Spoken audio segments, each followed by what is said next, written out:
capítulo 6,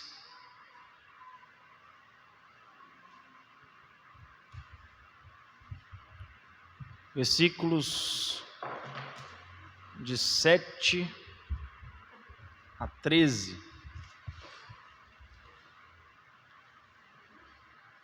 Marcos capítulo 6,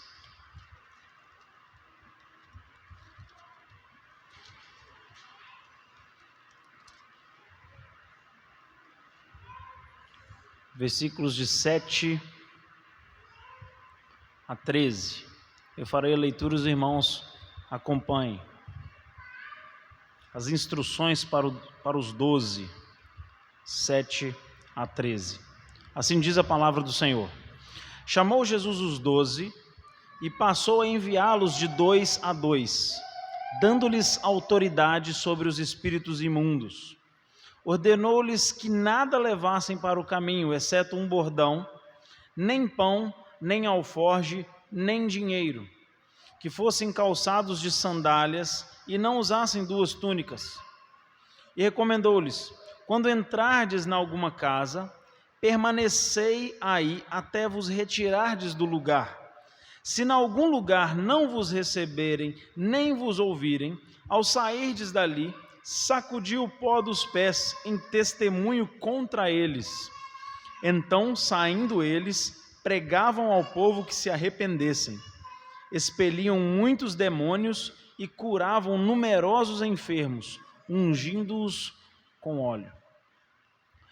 Meus irmãos, nós temos caminhado ao longo do livro de Marcos e vimos que muitas vezes o Senhor Jesus trata da incredulidade. Aqui o Senhor Jesus especificamente está enviando os 12 para pregarem uma mensagem de arrependimento, como nós vimos aqui. E nós vamos ver que uma das coisas que eles vão enfrentar é também, mais uma vez, a incredulidade. Meus irmãos, os 12 aqui nada mais são do que aqueles que já haviam sido citados no capítulo 3, dos versículos 18 e 19.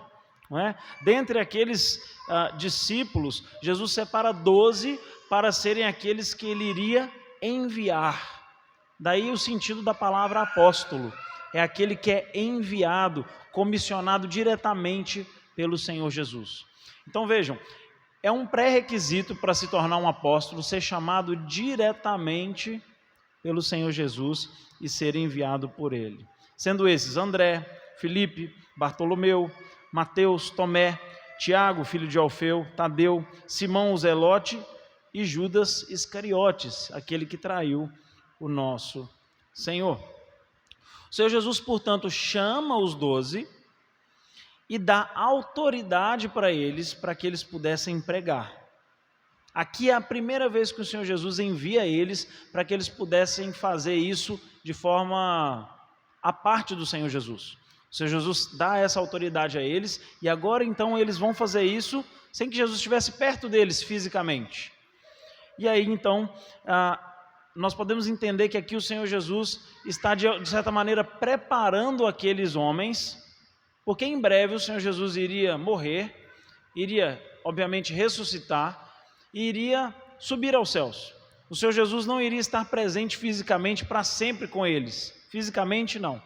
Então eles precisavam ser preparados, eles precisavam ser instruídos, eles precisavam ser enviados para fazer aquilo que eles tinham que fazer, e o Senhor Jesus estava então fazendo essa espécie de treinamento com eles. Olha, vocês vão e eu vou dar algumas instruções para vocês. Então vejam, o Senhor Jesus dá algumas instruções para eles. E a primeira instrução está logo no versículo 7, que eles deveriam ir de 2 em 2. Então vejam, havia uma prática judaica de que as pessoas viajassem em duplas. Isso era uma coisa muito comum. Então é uma boa, uma questão cultural, uma questão de tradição, que as pessoas viajassem em dupla. Mas possivelmente, não só pela tradição, mas possivelmente até fazendo referência ao que diz a lei do Senhor, em Deuteronômio capítulo 17, versículo 6, que diz que por depoimento de 2 ou 3 testemunhas será morto o que houver de morrer, por depoimento de uma só testemunha não morrerá. Então, possivelmente, o Senhor Jesus, ao enviar 2, além deles darem suporte um ao outro, não estão viajando sozinhos, sendo 2, eles já têm ali base para estabelecer a verdade. Afinal, sendo 2, eles são 2 testemunhas para poder testemunhar de algum fato. O Senhor Jesus, então, envia eles dessa maneira. Olha, vocês vão de 2 em 2, vocês não vão sozinhos. Bom, a segunda orientação, a segunda observação feita é que eles, também no versículo 7, eles teriam autoridade sobre espíritos imundos. Vejam, a autoridade que os apóstolos tinham sobre os espíritos imundos não era uma autoridade que eles tinham neles mesmos. O Senhor Jesus deu para eles essa autoridade, passou para eles essa autoridade. Ou seja, a autoridade apostólica para expelir demônios, ela veio do Senhor Jesus. O Senhor Jesus entrega a eles essa possibilidade, essa autoridade. Então vejam, à medida que eles pregavam o Evangelho, eles também tinham a autoridade para expulsar demônios. Eles estavam anunciando que o reino de Deus havia chegado, que o Messias prometido havia de fato vindo e se tornado carne e habitado entre nós. Então vejam, a expulsão de demônios, essa autoridade para expulsar demônios, era uma espécie de garantia, de selo, de que a mensagem era uma mensagem de autoridade. Afinal, eles tinham recebido de Deus a autoridade para pregar e a autoridade para poder expulsar demônios. Vejam, eles não faziam porque eles tinham autoridade, mas porque eles tinham recebido essa autoridade de Deus. Nos versículos 8 e 9, o Senhor Jesus faz algumas observações daquelas coisas que eles deveriam levar e aquelas coisas que eles não deveriam levar.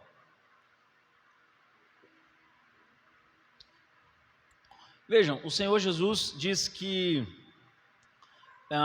vamos primeiro às coisas que eles não deveriam levar. Eles não deveriam se preocupar com o pão, eles não deveriam se preocupar com a comida. O texto diz que eles não deveriam se preocupar com o alforge, uma espécie de bolsa que as pessoas usavam para viagem, né? Então, não se preocupem com o pão, não se preocupem com a bolsa de viagem, não se preocupem com o dinheiro. O que vocês vão levar vai ser um bordão, né, um cajado, um par de sandálias e uma túnica. Veja que o texto, no versículo 9, diz que fossem calçados de sandálias e não usassem 2 túnicas.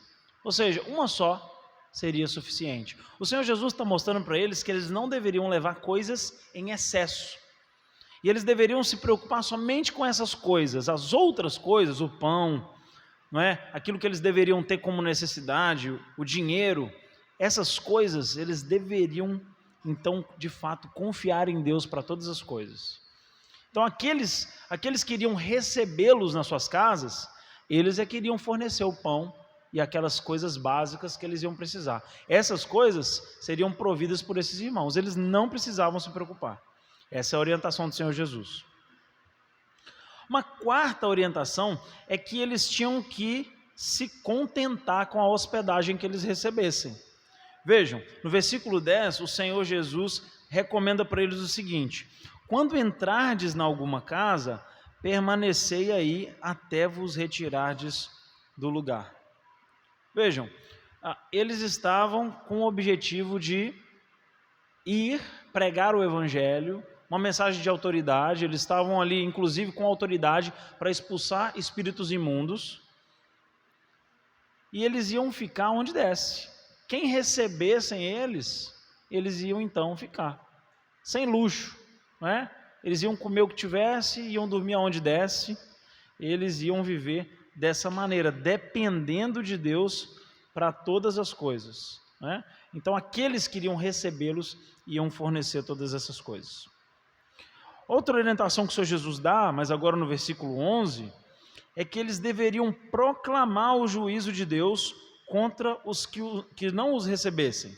Vejam, versículo 11: se em algum lugar não vos receberem, nem vos ouvirem, ao saíres dali, sacudi o pó dos pés em testemunho contra eles. Vejam, o Senhor Jesus ele utiliza uma linguagem que eles já estavam acostumados a ouvir.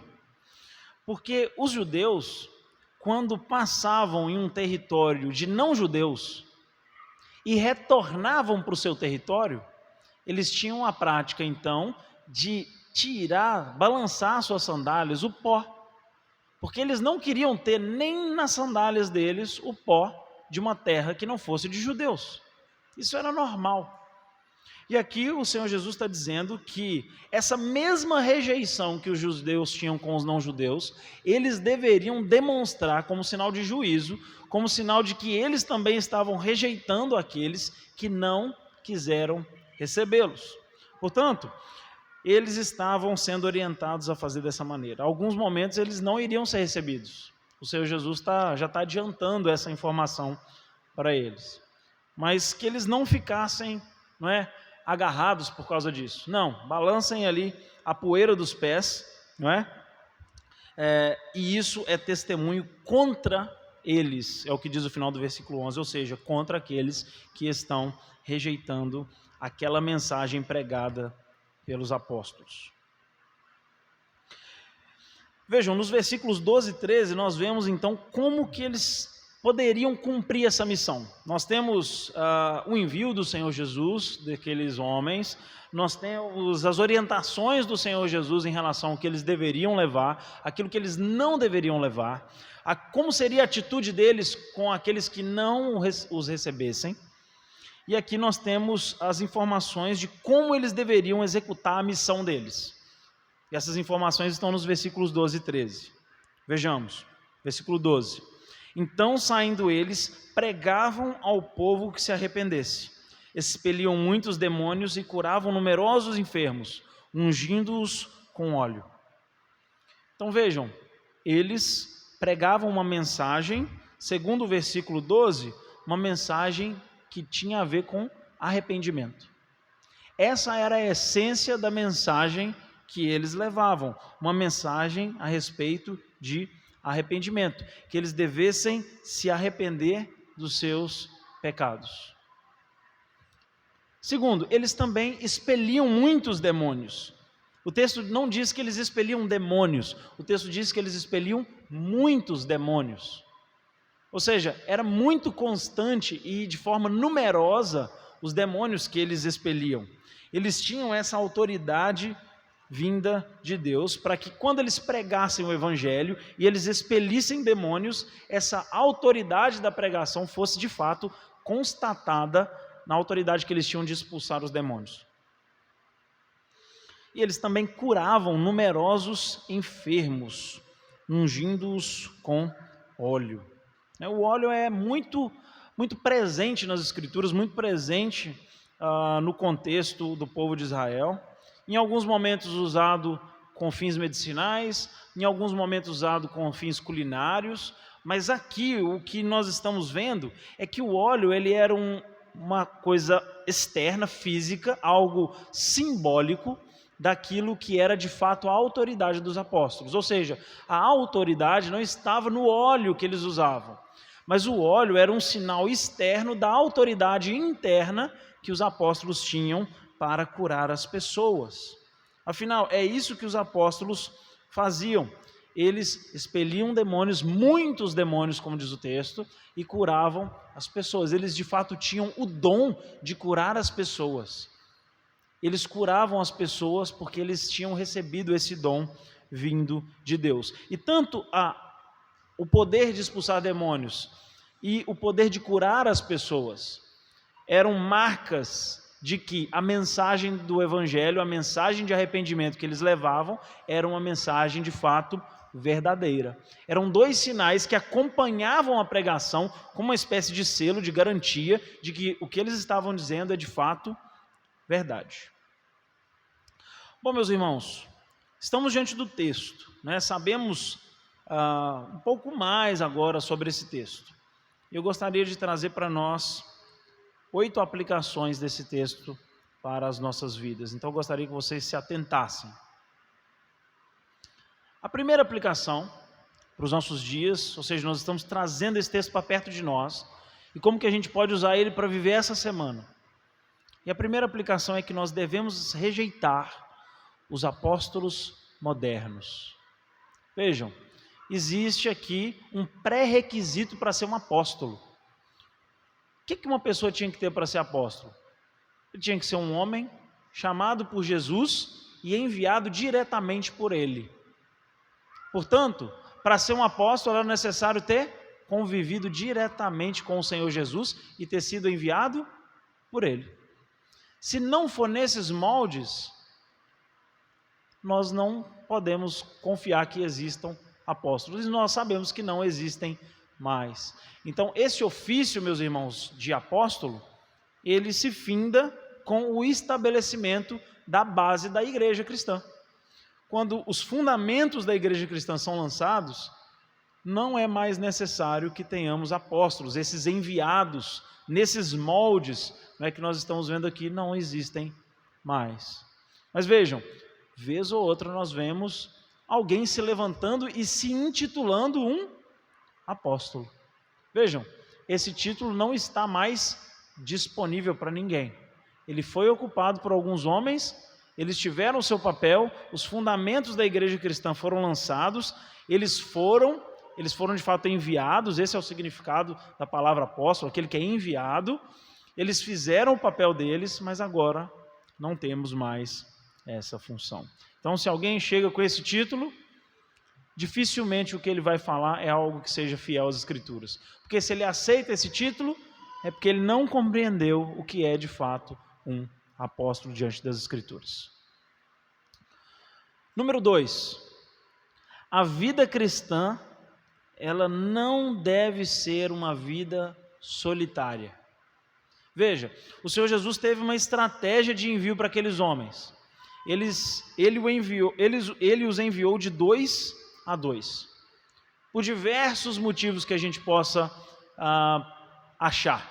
Porque era uma tradição judaica, porque sendo 2 eles tinham testemunho de 2 pessoas, mas também porque desse jeito eles não estariam sozinhos. E assim o Senhor Jesus não planejou que a vida cristã fosse uma vida solitária. É por isso que Deus planejou para nós uma vida em comunidade, uma vida comunitária, uma vida em igreja. Por quê? Eu não tenho autorização de Deus, eu não tenho a orientação dele para que eu fique na minha casa e seja um crente de um em um, lá em casa, sozinho, lendo a Bíblia, vendo pregações na internet sozinho, entendendo muito de teologia sozinho. Não é essa a orientação do Senhor. A orientação é que eles fossem de 2 em 2, é que eles estivessem com outros que professassem a mesma fé. É por isso que nós vivemos na igreja. Vejam, até mesmo o pastor não vive sozinho. É por isso que ele está ao lado de presbíteros que o auxiliam no governo da sua igreja. Veja, o Senhor Jesus não planejou que ninguém fosse colocado para ser uma referência, um pedestal, aquele que está acima de todos. Não.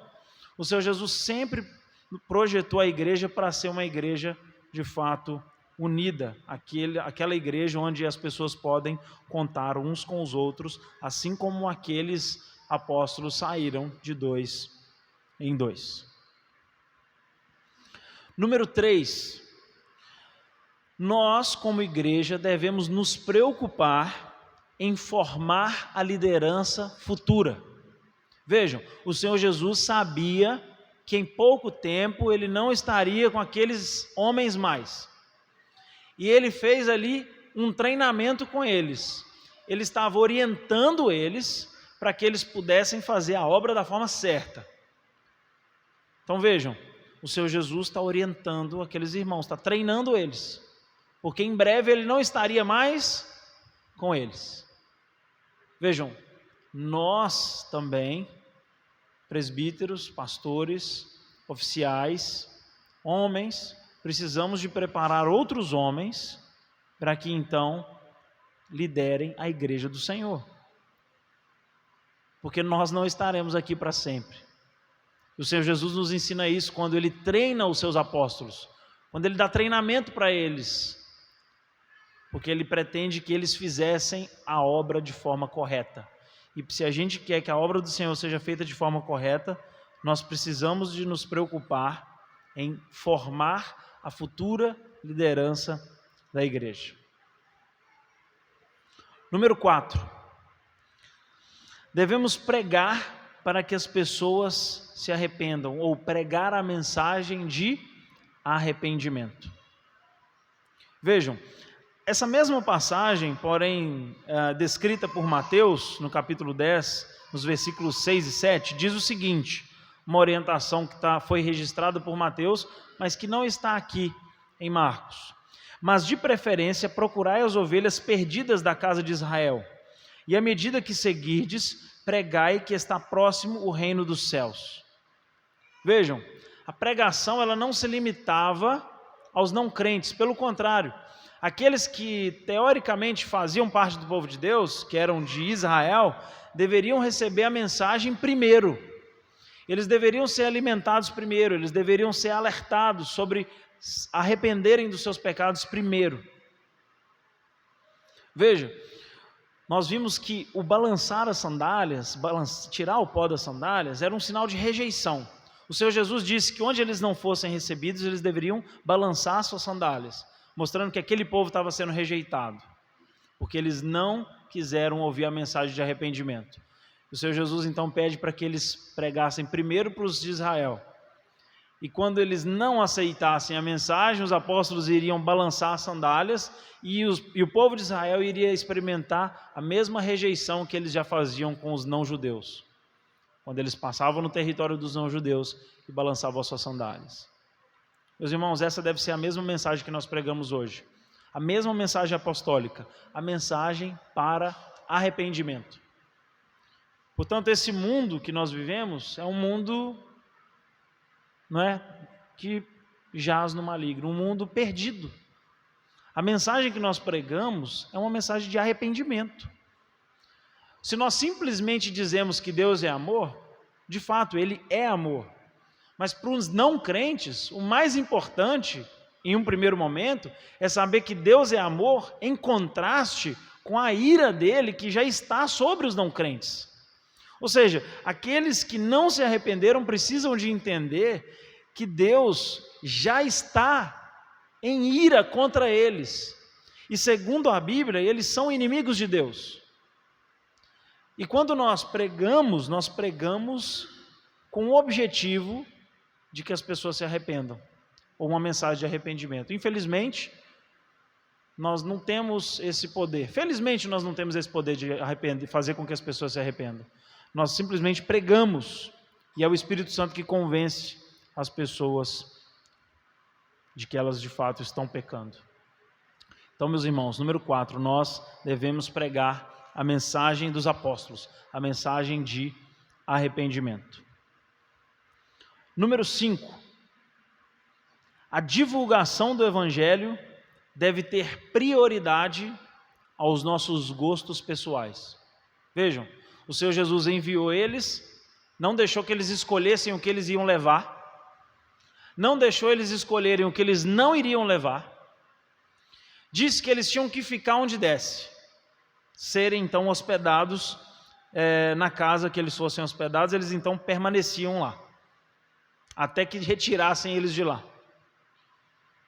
Ou seja, eles estavam pregando uma mensagem de arrependimento, era uma mensagem que não era deles, mas era uma mensagem do Senhor Jesus. A autoridade que eles tinham de expulsar demônios vinha do Senhor Jesus. A autoridade que eles tinham de ungir com óleo, de curar as pessoas, também vinha do Senhor Jesus. Eles não tinham autonomia para fazer o que eles queriam.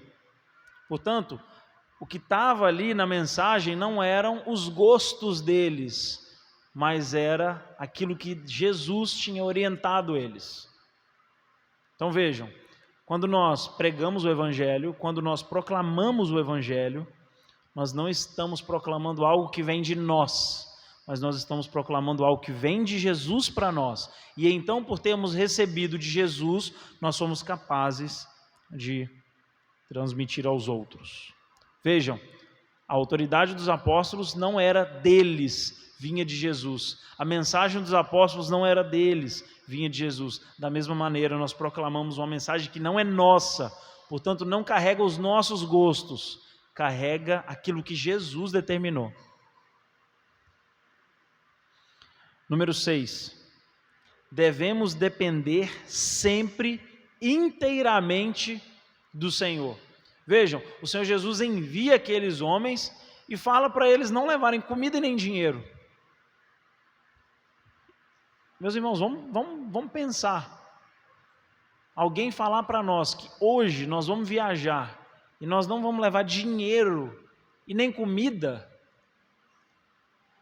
é confiar em Deus de uma forma muito extrema. É isso que o Senhor Jesus queria daqueles homens, que eles confiassem em Deus ao ponto de que o Senhor iria prover para eles onde eles fossem ficar, a comida e qualquer coisa básica que eles fossem precisar. Meus irmãos, o Senhor Deus está pedindo, não, Ele está ordenando para nós que nós tenhamos a mesma confiança nele, que é Ele mesmo, o Senhor, que proveu todas essas coisas para aqueles homens, é o mesmo Deus e tem o mesmo poder para prover todas as coisas que nós precisamos para nós. A diferença é que nós achamos que nós precisamos de algumas coisas que nós não precisamos. Existe uma máxima que diz o seguinte: aquilo que nós não temos hoje é porque nós não precisamos hoje. O Senhor Deus dá para nós hoje tudo que nós precisamos. Portanto, algumas vezes nós desejamos outras coisas. E a vida é assim mesmo, né? Não é errado planejar e querer ter algo melhor. Mas, meus irmãos, sejamos contentes com aquilo que Deus nos deu. Confiemos no Senhor, mesmo quando parece muito difícil. Tenhamos a certeza de que Ele proveu para aqueles homens. Não só para aqueles homens, nós temos diversos exemplos onde o Senhor provê ao seu povo, e Ele também é o Deus provedor que irá trazer para nós tudo aquilo que nós precisamos. Não aquilo que nós queremos, lembrem-se, a mensagem não carrega os nossos gostos. Portanto, Deus não dá para nós aquilo que nós aparentemente queremos para ser bom para nós, porque nós mesmos não sabemos o que é bom para nós. O Senhor dá para nós aquilo que é bom, e é Ele que define o que é bom, porque Ele é bom. Número 7. Os apóstolos ungiam pessoas com óleo, mas nós não ungimos pessoas mais com óleo. Vejam, com o passar do tempo, o óleo não foi mais mencionado nas Escrituras. O seu uso não foi mais necessário. Vejam, os apóstolos usavam sinais externos para ser um selo, para ser uma garantia que a mensagem pregada era verdadeira. Depois do estabelecimento da igreja cristã, não foi mais necessário a utilização de sinais externos. Vejam, os apóstolos tinham o dom de cura, e eles utilizavam o óleo como um símbolo daquilo que vinha de Deus, não que o óleo tivesse o poder. Ou seja, eles tinham o dom de curar? Sim, os apóstolos tinham esse dom. E hoje, existem pessoas que têm esse mesmo dom? Não. Deus deu dons, o que nós chamamos de dons espetaculares para aqueles homens, para que à medida que eles avançassem na pregação do Evangelho, eles tivessem então esse selo, essa garantia que a mensagem era verdadeira, curando as pessoas de forma, de fato, espetacular.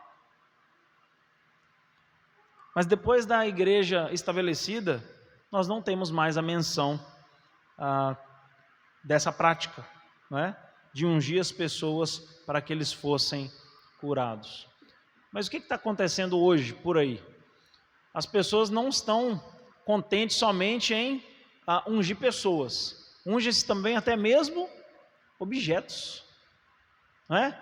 Então, eu comprei um carro novo, né? A pessoa vai lá, pega um óleo, passa nos 4 pneus lá do carro e passa no vidro da frente, como se aquele ato fosse um ato místico e que Deus fosse abençoar o veículo e fosse abençoar os objetos e fosse abençoar as pessoas por causa daquele óleo, por não entender bem esse texto e alguns outros textos onde citam-se o óleo. Vejam, Não faz mais nenhum sentido usar isso. Da mesma forma que não existem apóstolos mais, não existem mais pessoas ungindo outros com óleo. E se aparecer um apóstolo ungindo pessoas com óleo, aí está duplamente errado. Porque são duas coisas que o texto não mostra para nós que existe até hoje. Nós não temos mais disso disponível, não é mais necessário. O fundamento da igreja foi estabelecido, nós não precisamos mais daquele símbolo. 8 e último, para que a gente possa terminar. Meus irmãos, nós precisamos de ter fé no Senhor. Uma coisa simples, nós precisamos ter fé no Senhor. Sim, nós precisamos ter fé no Senhor. Os apóstolos foram enviados para pregar uma mensagem de arrependimento. Aqueles que tivessem fé naquela mensagem, eles seriam salvos. Mas aqueles que não tivessem fé naquela mensagem, rejeitassem aquela mensagem, eles seriam rejeitados. Lembram? O pó da sandália seria tirado. Ou seja, eles seriam rejeitados. Meus irmãos, se nós temos fé no que o Senhor diz para nós, na sua palavra, nós somos aceitos por Ele, somos feitos seus filhos e andamos com Ele. Meus irmãos, se nós não cremos no Senhor e nas suas palavras, nós somos rejeitados por Ele. O Senhor Deus tira as suas sandálias e tira o pó delas na nossa frente, nos rejeitando, caso nós não tenhamos fé nele. Não existe outra possibilidade, ou nós temos fé nesse Deus, ou nós rejeitamos esse Deus. Ou nós aceitamos essa mensagem apostólica, que é a mensagem de arrependimento, ou nós rejeitamos essa mensagem. Mas lembrem-se, ao rejeitarmos a mensagem, automaticamente estamos sendo rejeitados também pelo Senhor. Pois se aceitamos a sua mensagem, também somos aceitos por Ele. Mas se rejeitamos a sua mensagem, também somos rejeitados por Ele. Meus irmãos, o Senhor Jesus, Ele era organizado, planejado. Estava fazendo aquilo ali porque tinha um objetivo. Tinha um objetivo que aqueles homens pregassem naquele dia e naqueles dias. Tinha um objetivo que eles já ficassem treinados para expandir a igreja. E o Senhor Jesus também deixou isso escrito para nós, para que nós pudéssemos hoje nos debruçar no texto e tirar desse texto essas lições para nós. Vejam, o Senhor ele tem um objetivo lá naquela época com o texto, um objetivo imediato, e ele tem um objetivo que não fica só naquele tempo, ele vem até nós. Essa é a palavra de Deus, um livro vivo que fala conosco. Ou seja, não é simplesmente um ato registrado na história, não, ele faz parte também da nossa vida. Para terminar, lembremos das palavras que o próprio Senhor Jesus proferiu. Meus irmãos, aqueles que escutam a mensagem do Evangelho, a mensagem, as palavras que vêm do Senhor Jesus, e não as praticam, são comparadas com um homem que construiu a sua casa sobre a areia. Ou seja, se nós ouvimos o que nós ouvimos domingo após domingo e não praticamos, nós simplesmente estamos construindo a nossa casa sobre uma base que não é sólida. Não está adiantando de nada, nós estamos perdendo nosso tempo. Mas se por outro lado nós ouvimos a mensagem e a praticamos, não, desse jeito não, agora sim. Agora nós somos comparados a um homem que constrói a sua casa sobre a rocha. Vêm as tempestades, vêm as dificuldades, vêm as doenças, vêm as contas, vêm os problemas, e essa casa permanece de pé. Não porque a casa é boa, mas porque a base é boa. E assim o Senhor Deus nos abençoe, que nós possamos levar essas aplicações para os nossos dias, para a nossa semana, que assim glorifiquemos ao Senhor em todas as coisas. Amém? Oremos ao Senhor Deus. Senhor Deus, nosso Pai, muito obrigado por esse dia. Obrigado porque o Senhor nos concedeu vida para estarmos reunidos, respondendo à Tua santa convocação para adorá-lo. Deus, sabemos que não somos dignos de nada diante do Senhor, mas unicamente pela Tua graça fomos alcançados pelo Teu Espírito Santo, que nos convenceu do pecado, através dessa mensagem, a mensagem de arrependimento. Deus, que nós possamos levar a Tua palavra nos nossos corações, para que não pequemos contra Ti. Durante essa semana que se lembremos de tudo que nós aprendemos, para que no próximo domingo estejamos mais uma vez diante do Senhor, aprendendo mais, nos alimentando mais.